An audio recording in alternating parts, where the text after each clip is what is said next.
সবার প্রথমে এরকম একটা বড় বোর্ডের মধ্যে সাদা কাপড় দিয়ে পেস্ট করে নিতে হবে।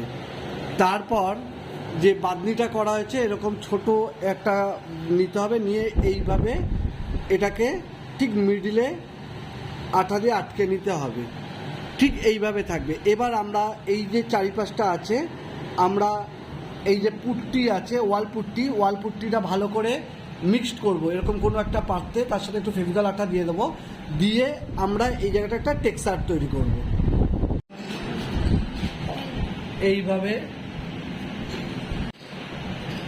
এইভাবে ভালো করে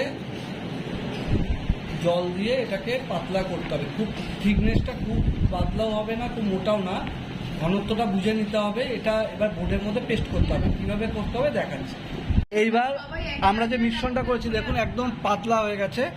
এইবার এরকম করে দিয়ে এটাকে আস্তে আস্তে এরকম করে এটাকে মধ্যে পুরো লাগাতে হবে, এই পেস্টটাকে করে আমরা এবার টেক্সচার করবো। এখানে যে কোনোভাবে আপনারা টেক্সচার করতে পারেন, স্পঞ্জ ইউজ করতে পারেন, প্লাস্টিক ইউজ করতে পারেন, যে কোনো কিছু। তো প্রথমে মিশ্রণটাকে এইভাবে আমরা লাগিয়ে নেব।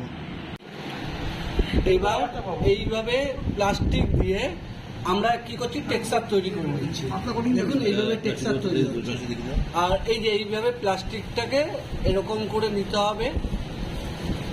এটা প্লাস্টিক হতে পারে, কসবাইট হতে পারে, চিরুনি হতে পারে, যে কোনো কিছু হতে পারে, দিয়ে এই যে ব্যাকগ্রাউন্ডে যে মিশ্রণটা দেওয়া হয়েছিল পুট্টি, সেটা টেক্সচার করা হচ্ছে।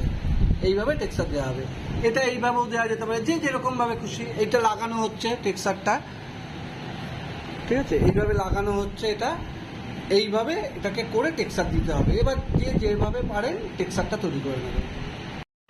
এইবার এইভাবে কালারটা করতে হবে, মেটালিক গোল্ড কালার। প্রথমে ব্ল্যাক কালার বা ডিপ কালার যে কোনো করে মেটালিক গোল্ড কালারটা দেওয়া হয়েছে।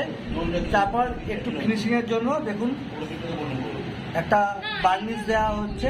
এটা যে কোনো বার্নিশ আপনারা লাগাতে পারেন, সেই বার্নিশটা করা হচ্ছে।